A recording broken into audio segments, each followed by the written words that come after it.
골라트는 재미가 있다. 비욘드 리포트 주간 전망대입니다. 오늘도 금융시장의 핫한 아이템들을 리포트 밖의 이야기까지 탈탈 털어보겠습니다. 오늘 CT의 주포 이현정 부장님 모셨습니다. 인사 한번 해주시죠. 예, 안녕하세요. CTN에서 외환 트레이딩을 책임지고 있는 유현정 부장입니다. 약 한 4개월 전 지난 6월 달에 이 방송에 출연을 했었는데 다시 출연을 하게 됐습니다. 반갑습니다.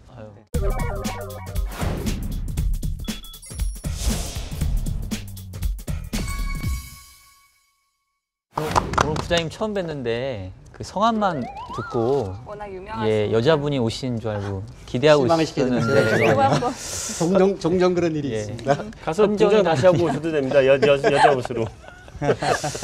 그 FOMC 리포트가 좀 성명서가 굉장히 매파적이었다라는 이야기가 많던데 어떻게들 봤어요? 한번 쭉 돌아가면서 하나씩 한번 얘기해 주시죠.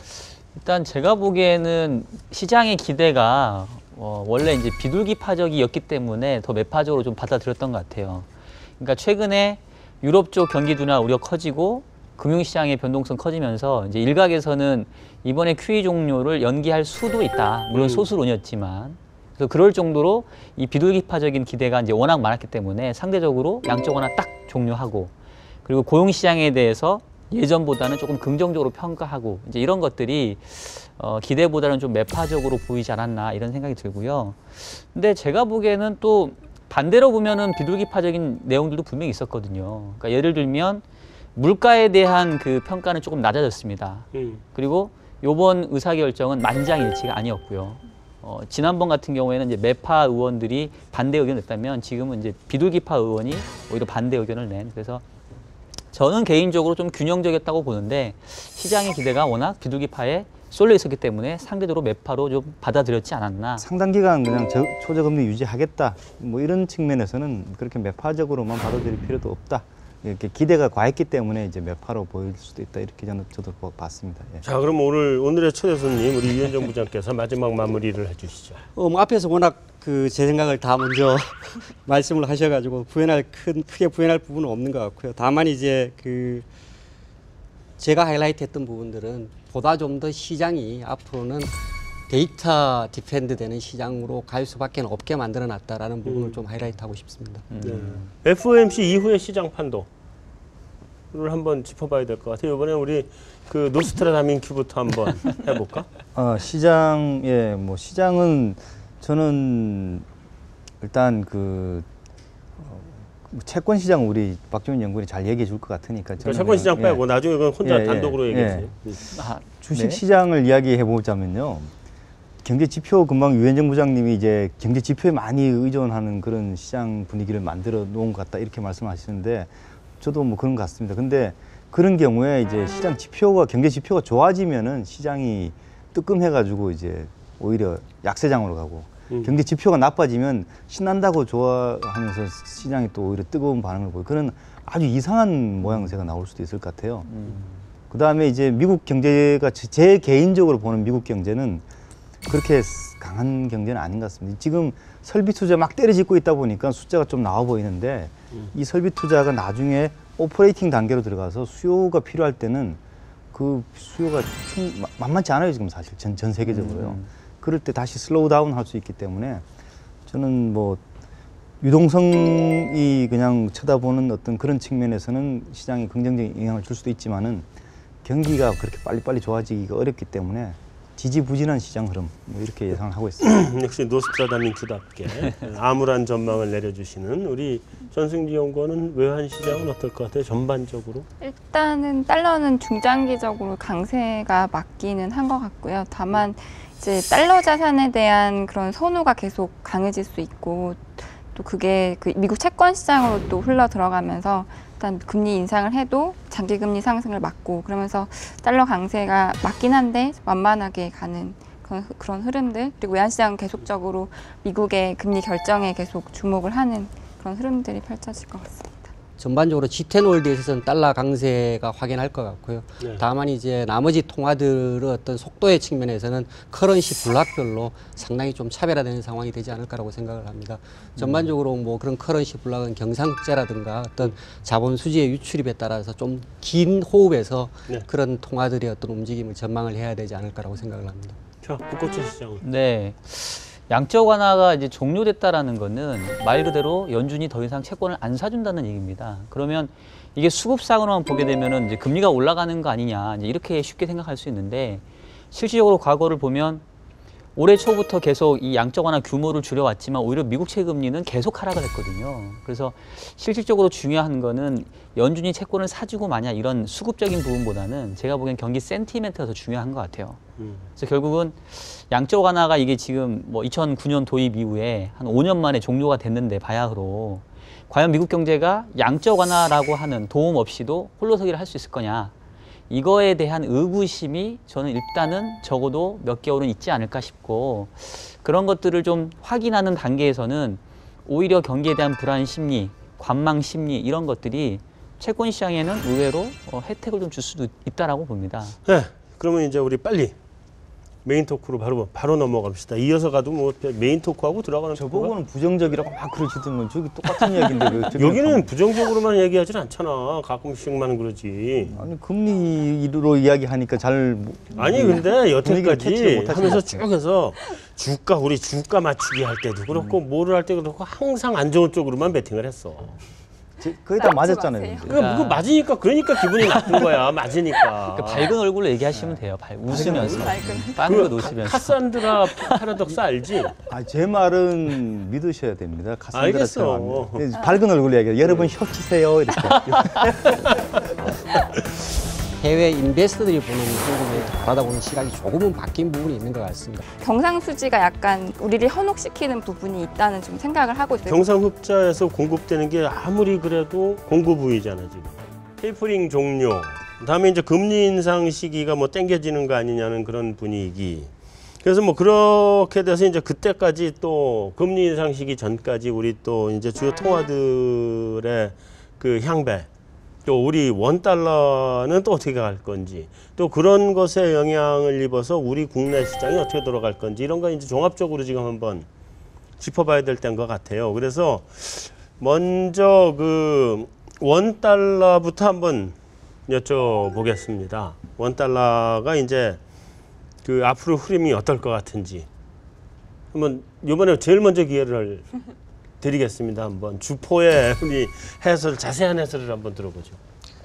뭐 사실은 지난 4개월 전에 6월 달 정도에 그 당시에 달러원 환율이 1,020원대였는 걸로 기억을 하는데, 그때 제가 여기 출연을 해서 비슷한 질문을 받았습니다.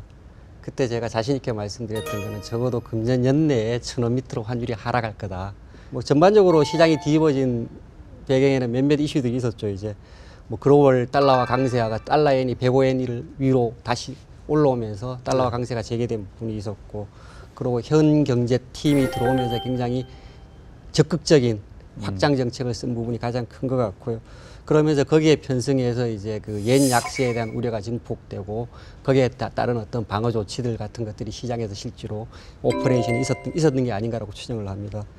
또 다른 한편으로 이제 그런 어떤 정책적인 또는 국내적인 어떤 요인에 더해서 해외 인베스터들이 보는 한국을 더 바라다보는 시각이 조금은 바뀐 부분이 있는 것 같습니다. 뭐 제가 그 이야기를 했던 그런 펀드 매니저 중에 하나는 이런 이야기를 꺼내더라고요. 한국의 몇몇 리딩 컴퍼니들의 수익성 자체가 굉장히 최근에 악화가 됐다. 외국인들이 바라다보는 얼굴은 그런 몇몇 기업들의 어떤 수익성이었는데, 성장성이었는데, 그런 기업들의 수익성이 악화가 되면서 결국은 한국의 어떤 성장 잠재력이 굉장히 훼손이 됐다. 네. 그러면서 원화 약세 쪽에 베팅하는 그런 하나의 논거를 가지고 있더라고요. 뭐 그런 등등의 요인으로 인해서 최근에 그 약세 움직임을 큰 그림에서 이야기를 할 수가 있는 것 같습니다. 현 시점에서 미국이 보다 좀 더 조기에 뭐 금리 인상을 할 가능성, 정상화에 돌입할 가능성이 생긴 그런 상황에서 바라다 보면 적어도 심리적으로는 원화 강세 분위기가 굉장히 좀 제한이 된 것 같습니다. 그리고 말씀하셨듯이 일부에서는 이제 자본의 유출도 좀 우려를 하고 있는 것 같고요. 네. 근데 그럼에도 불구하고 큰 틀에서 놓고 보면 여전히 월간 한 70몇 억 불에 달하는 경상 흑자를 낳고 있고 무역 수지만 하더라도 50억 불 이상 흑자를 낳고 있고요. 그리고 최근에 어떤 유가 하락 같은 것들은 거꾸로 우리 무역 수지 흑자를 확대할 수 있는 그런 요인으로 놓고 본다 그러면은 장기적으로 봐서는 여전히 그런 어떤 수급 동향이 바뀌지 않는다 그러면은 달러원 환율은 시장 자체적인 부분에 있어서는 하락 압력 하에 놓여 있다라고 말씀을 드릴 수가 있을 것 같습니다. 이제 여기 우리 외환이 전문가가 두 분이 계셔서 똑같은 거를 내가 전승기 연구원한테 물어보면 너무나 이거는 그 결례가 되는 일인 거. 그래서 좀 다른 거 물어볼게요. 네. 지금 내고 물량 아직도 많이 쌓여 있어요? 일단 이제 저는 수급에 대해서 좀 이제 자세하게 말씀드리고 싶고 말씀하셨듯이 공급 우위인 상황을 맞는 것 같아요. 뭐 경상수지 흑자도 작년보다 지금 9월까지 더 많은 흑자를 600억 달러 이상 기록을 하고 있고 무역수지도 흑자고 근데 제가 연초에 6월 달에 이제 외환시장의 환시 구조 변화라는 이슈 페이퍼를 쓴 적이 있어요. 여기서 예. 또 예. 시간을 내서 예, 예. 일단은 이제 경상수지 흑자가 물론 굉장히 많이 나고 하지만은 상당 부분은 실제로 이제 우리 시장에 달러가 들어온 부분들을 반영을 못 하고 있는 것 같아요. 이게 그 통관 기준 그 무역 수지하고 그 경상 수지가 잡는 상품 수지의 괴리거든요. 이런 부분들이. 그러니까 뭐 그 중국의 삼성전자가 거기서 뭐 부품을 수입을 해가지고 팔아서 벌어들인 부가가치 사실 우리 시장에 들어오진 않지만은 그런 것들이 다 경상수지에 지금 많이 잡히고 있는 상황이거든요. 근데 그런 부분들은 이제 해외 생산이 워낙 안착이 되면서 더 많이 반영되는 경향이 있고 그래서 실제로 경상수지가 수급을 다 반영을 하지 못하는 부분이 좀 상당히 있다고 보여지고요. 또 이제 경상수지가 그러한데 지금 해외 직접 투자나 증권 투자 이런 것들 때문에 나가는 달러도 굉장히 많다.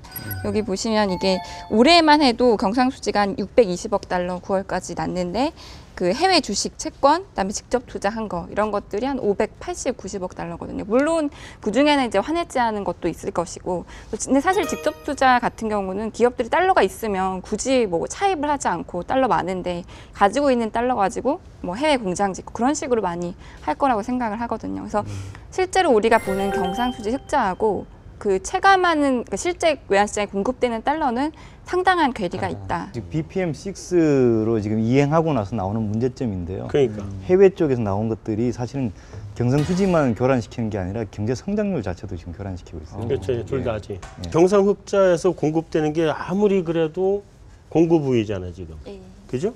아무리 무슨 뭐 바깥으로 빼내는 돈이 많고 뭐 하다 그래도 공급 우위고 일단.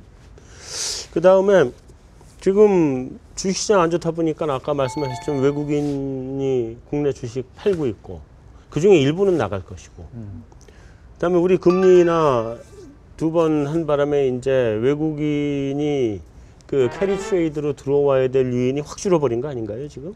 근데 이게 채권 시장에서는 조금은 이게 수긍이 잘 안 가는 얘기가 내외 금리 차 축소에 따른 자금 이탈 우려를 많이 하는데 실상은 외국인들은 계속 채권을 사고 있거든요.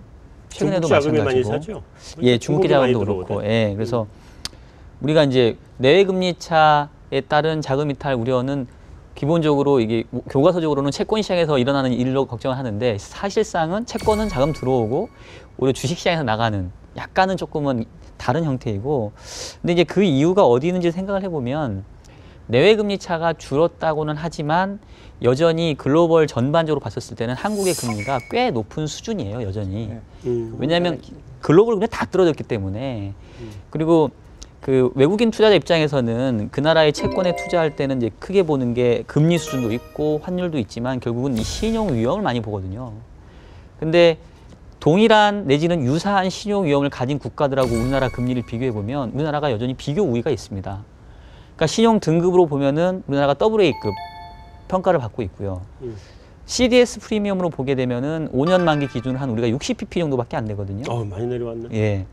근데 그거와 비슷한 국가들하고 비교해 보면 우리가 금리가 거의 높아요.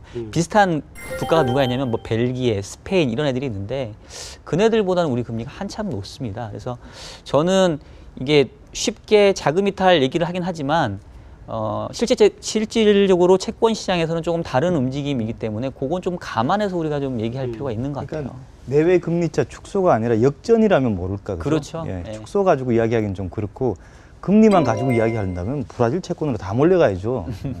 꼭 그런 것도 아니지 않습니까? 그렇죠. 근데 그런데 이제 금리 격차가 줄어들면서 상대적으로 예를 들면 캐리 어닝이 상대적인 캐리 어닝이 줄어든 부분은 분명한 것 같고요. 뭐 좀 장기적으로 놓고 본다 그러면은 환율이라는 문제가 훨씬 더 투자 자금의 투자자의 입장에서 굉장히 어닝을 좌우하는 굉장히 중요한 요소가 그렇죠. 되어지면서 결국은 환율이 상당폭 하락을 한다고 그러면은 그런 투자 자금이 유출될 수 있는 환전이 될 수 있는 그런 요인이 될 수 있을 것 같고요. 그런 측면에서는 분명히 환율의 어떤 하락의 깊이 자체를 제한을 할 수 있는 요인은 분명한 것 같습니다. 그러니까 앞에와 같이 일방적으로 지속적인 어떤 공급 우위의 상황으로 원화 강세를 예상하는 부분은 분명히 완화가 될 수 있는 부분이 되는 것 같고요. 뭐 예를 들면 전저점 근처로 육박을 한다든가 한다고 그러면 충분히 그런 투자자들이 수익에 굉장히 민감한 투자자들의 입장에서는 환해지를 할 수 있는 그런 요인은 분명히 제공할 수 있는 것 같습니다. 그러면 우리 종가놀이 $1 종가놀이 한번 해봅시다. 네. 자, 누구부터 갈까요? 뭐 비전문가인 제가 먼저 말씀드리겠습니다. 좋습니다. 아니, 예. 전 박사님도 또 그 회사에서는 전문가시잖아요. 아니, 비전문가 아니시죠? 그냥 아무도 안 하기 때문에 어쩔 수 없이 한 달에 한 하루 정도 들여다보는 그런 수준이고요. 저는 1,070원 찍겠습니다. 예. 70원? 예. 지금보다 올라간다고 보네? 약간 올라간다고. 빨리 저희 먼저 하고 네. 그 오늘 환율 보니까 1,057원 정도였더라고요. 네. 그러니까 저는 1,060원 정도. 지금보다 살짝 위. 기본적으로 조금 달러화에 대한 강세 때문에 $1 환율이 떨어지는 거는 뭐 연말까지는 조금 제한적이지 않을까 이런 생각이 좀 들어요. 근데 외환시장이 문 닫는 게 언제죠? 12월 30일 그러니까 마지막 영업일 전일이 마지막 영업일 전일까지 하는 예, 거죠? 그렇습니다. 크리스마스 선물도 좀 받아야 되고 나부터 먼저 얘기해볼게. 난 희망사항을 좀 보태서 1,080. 1,080원? 내 개인 희망사항이야 그냥. 주가를 1,080. 감안하고. 그래야 내 주식이 이게 많이 올라가거든. 가지고 아니야, 내 주식이 외화 환율에 민감한 민감한 많이- 주식을 가지고. 좀 더 쓰세요. 뭐 1,080원. 근데 뭐 희망사항. 1,100원. 천백. 그러가면 또 다 비웃을 거 아니야. 저래서 돈 항상 깨진다고. 너무 떨어져서 큰일 났어. 바람잡이는 여기. 이제 끝났고. 저는 일단 큰 의미는 없을 것 같아요. 전망이 1,040원 뭐 지금하고 크게 차이가 없다고 생각을 하고 일단 7월부터 10월 초까지 달러 강세 재료는 어느 정도 조금 소진이 된 거 아닌가 선반영하면서 그래서 남은 뭐 11월, 12월은 뭐 이렇게 아주 방향성 뚜렷하게 전체적으로 감기보다는 변동성 장세이지 않을까 보기 때문에 1,040원 정도. 1,040원, 1,060원, 1,070원. 사실 내 의견은 별로 뭐 의미 없는 거고 숫자는 말씀 못 하시죠? 예, 뭐 방향성을 제가 좀- 실제로 뭐 현업에서 트레이딩을 하고 있다 보니까 예. 구체적인 숫자를 말씀드리긴 좀 어려움이 있는 것 같고요. 제 개인적으로는 좀 전에 모두에 말씀드렸듯이 조금 긴 호흡에서 본다 그러면은 여전히 아직도 수급상의 공급 우위의 상황이 아닐까. 물론 이제 뭐 정책 변수라는 부분들이 있고 그다음에 예나의 어떤 약세라는 부분들이 가장 키 변수가 될 수 있을 것 같습니다만 개인적으로 생각하면 현재보다는 조금 낮은 수준이 아닐까라고 생각을 해보고 있습니다. 방향성은 하여튼 아래쪽이다. 엔화 가보죠. 방금 그 엔화 약세가 어디까지 갈 거냐에 따라서 우리 원화가 영향이 있을 거다라고 말씀도 하셨는데 일본 지표도 좀 보고 통화 완화 정책이 이제 가는 게 가고 난 다음에 새로운 통화 완화 정책을 또 쓸 건지 뭐 이런 걸 좀 한번 봤으면 좋겠어요. 그래서 그 일본 얘기 좀 한번 요즘 지표들을 한번 좀 점검해 주시죠. 2012년 한 10월 정도부터 이제 엔이 가파르게 약세로 갔고 이제 그때를 기준으로 지금 보면은 일본 수출이 엔화 표시로는 한 대략 한 13% 정도가 더 늘어난 것 같습니다. 근데 이제 달러 표시로 그걸 바꾸게 되면 이야기가 전혀 달라지는데요. 못 늘었습니다, 아직. 못 늘었고 물량 자체도 지금 거의 그때랑 비해서 지금 뭐 1% 남짓밖에 안 늘어났기 때문에 N 표시 수출이 늘었다는 거는 일본 수출 기업들이 이익은 분명히 늘어났다는 얘기입니다. 근데 일본 GDP 자체가 그 수출 증가에서 N저에서 오는 효과를 좀 마음껏 누렸다라고 보기에는 아직 너무 약합니다. 저는 일본이 아마 아직도 배가 고플 거다라고 생각하고요. 충분히 더 엔 약세를 밀어붙일 경제적 요인이 있다라고 보고 있습니다. 근데 기본적으로 그런 얘기 하던데 일본의 그 산업 베이스가 제조업 베이스가 이미 해외로 다 나가버려서 아무리 엔화가 약세가 돼도 일본에서 찍어서 만들어 팔 수 있는 게 없다. 공장이 들어오는 것부터 먼저 돼야 된다 이런 얘기를 많이 하더라고요. 근데 일본 그것도 어느 정도 일리는 있는 이야기인데요. 일본은 이제 해외 제조업 생산 통계가 있습니다. 그만큼 그 나라는 그게 민감한 주제이기 때문에 그런 통계를 만드는 것 같은데요. 20% 정도입니다. 해외에서 생산하는 게. 아무리 해외 쪽이 많아졌다 하더라도 그래도 일본 내에서 생산하는 게 여전히 몇 배 더 많습니다. 그렇지. 근데 해외 생산이 한 20% 정도 된다 그러면 상당히 많은 부분을 해외에서 기존에 팔던 거기 때문에 일본이 엔화 약세가 됐을 경우에 일본이 이득을 보는 건 엔화 약세 부분에 대한 이득은 있을지 모르지만 물량에 관한 부분은 그렇게 이득 보기가 쉽지 않을 거라고 보더라고요. 근데 그래서 저는 반론으로 제기하고 싶은 게 2011년에 동일본 대지진 때 미국의 산업 생산이 엄청나게 많이 감소했고 태국이라든가 이런 동남아시아 국가들의 산업 생산이 막 감소를 했거든요. 그럼 뭐 서플라이 체인 때문에 어쩔 수 없는. 그러니까 해외 투자돼 있다지만 그게 일본과 독립적으로 움직이는 기업이 아니라 그런 건 아니다. 부품이 계속 일본에서 이동을 해야 되는 거죠. 일본 지금 소비 지표는 어때요?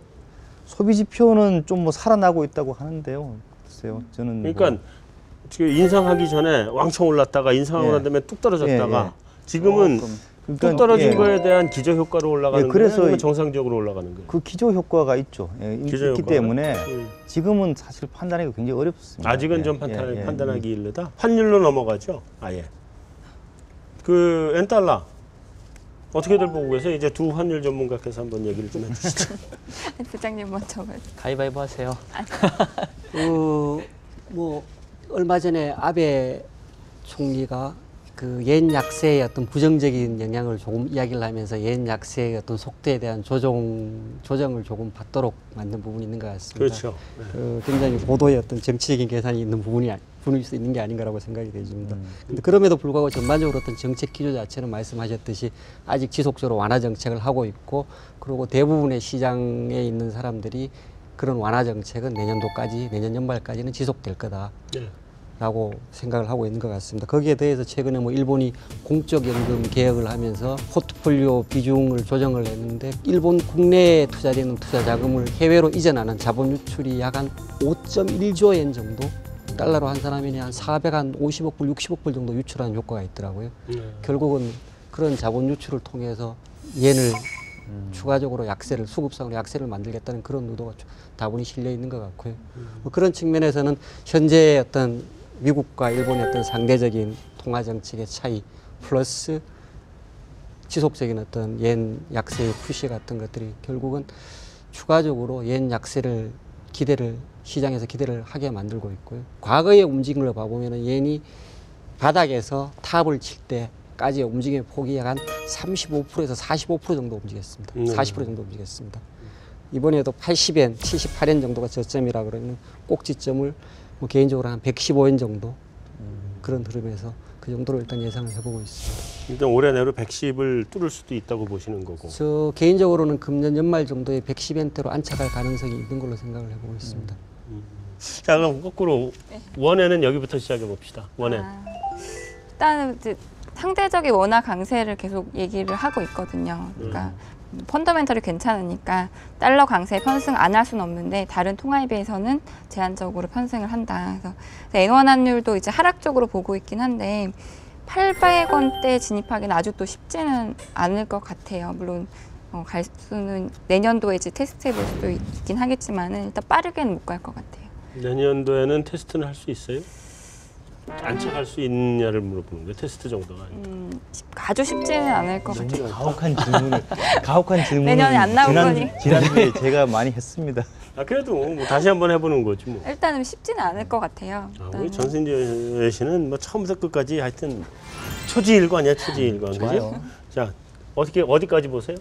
전반적으로 이제 아시아 통화 블록을 전반적으로 달러 강세 속에서도 아시아 통화들은 상대적으로 강세로 보고 있습니다. 옌을 제외한. 옌을 제외한. 옌을 제외한 아시아 통화들을 좀 상대적으로 강세로 보고, 특히 이제 중국과 한국 네.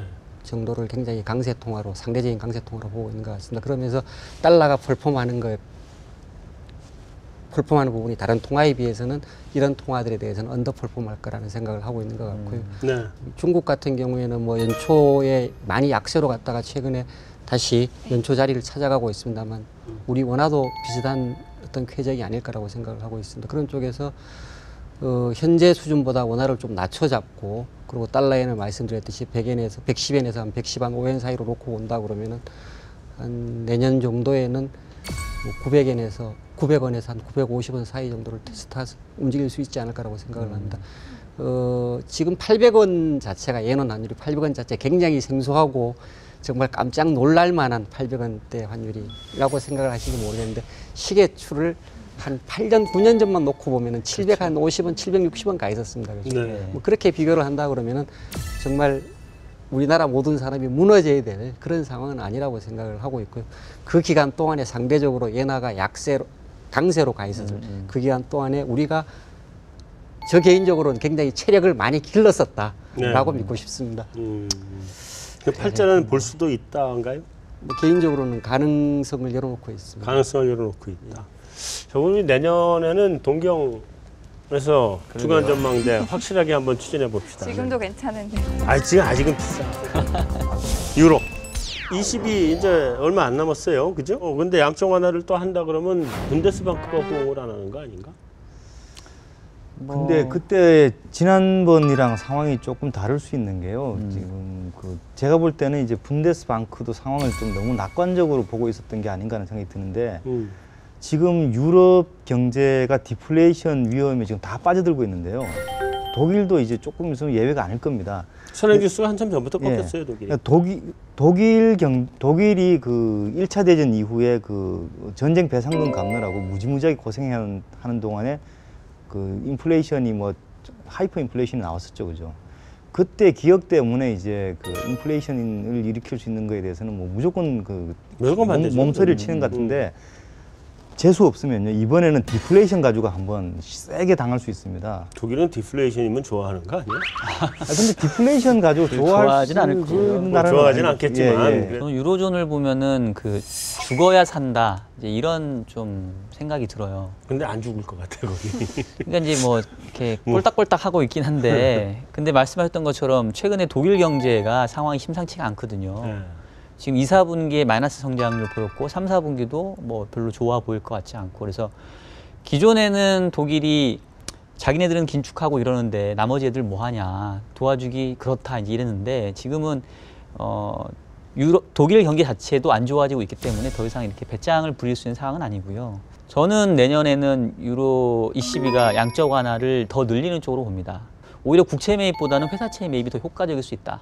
국채를 산다고 한다면은 비율대로 샀을 때 또 뭐 독일 국채 이런 거 사야 되는데, 독일 국채 금리 지금 0.8%, 뭐 더 사줘봤자 떨어질 금리 수준도 별로 없고, 또 독일 국채 금리가 떨어진다고 해서 또 나머지 어떤 그 신용 금리가 떨어질 거다라는 어떤 뭐 우리가 보장할 수도 없으니까. 그래서 ABS 매입하고 커버드 본드 매입은 이미 시작을 했거든요. 규모만 작을 뿐이지. 그래서 이왕 시작한 김에 효과를 극대화하기 위해서는 회사채 매입까지도 결국은 내년에 가지 않겠나. 근데 다만 그러려면 독일이 조금 더 어려운 상황으로 몰려야 된다. 이제 두 분은 이제 질문 다 했고요. 딱 이 두 분한테. 그 양적 완화 가능성에서부터 시작해서 유로화 환율까지. 뭐 현실적으로 지금까지 말씀하셨듯이 하긴 했지만 그 효과 자체가 굉장히 미미했다. 네.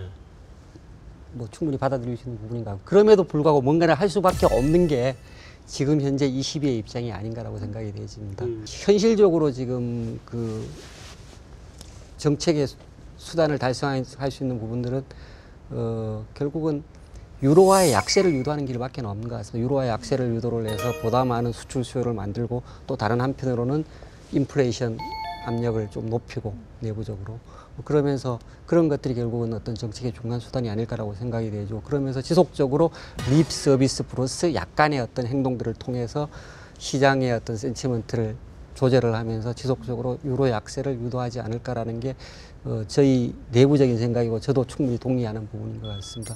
그런 쪽에서 저 개인적으로는 지금 연말까지 타겟을 한 2 정도, 1.20 내지 1.2 정도를 연말까지 이제 타겟으로 생각을 하고 있고요. 내년도에는 한 시장에서는 내년 연말 경우에 1.5 많이 보는 데는 그 이하로도 보고 있는 것 같습니다. 얼마? 1.15 내지는 그 이하로도 보고 있는 것 같습니다. 최근 이제 그 유로존 재정 위기 이후에는 사실 유로존 포트폴리오 자금이 들어오면서 유로화를 지지를 많이 했었거든요. 유로 빠지면 저가 매수하자 뭐 그런 수요들이 많았었는데 이제는 사실 뭐 IB들 전망 보면 1.1도 굉장히 많거든요. 그래서 유로에 대한 약세 전망이 우세하기 때문에 유로존 자산을 사더라도 환해지를 동반한 그 매입이 많을 것 같아요. 환해지를 하게 되면 유로화에 대한 강세 압력으로 작용을 하지 못하거든요. 포트폴리오 자금이 들어오더라도. 그렇기 때문에 위로 갈 그 여지는 굉장히 좀 적어지지 않았나 생각이 들고 저도 이제 계속 좀 엔화보다는 유로가 더 약세 압력을 받을 가능성이 높을 것 같아요. 네, 알겠습니다. 오늘 이렇게 해서 우리가 하여튼 주요 통화는 다 짚었네. 이게 1년에 한 번이나 있을까 말까 한 일인데 하여튼 지금 상황은 워낙 바뀌어가는 전환기의 상황인 것 같아요. 그래서 어쩔 수 없이 이렇게 한번 짚어는 봐야 될 것 같은데 자, 어쨌든 유현정 부장님 나와주셔서 감사하고요. 한번 소감 말씀 한번 해주시죠. 예.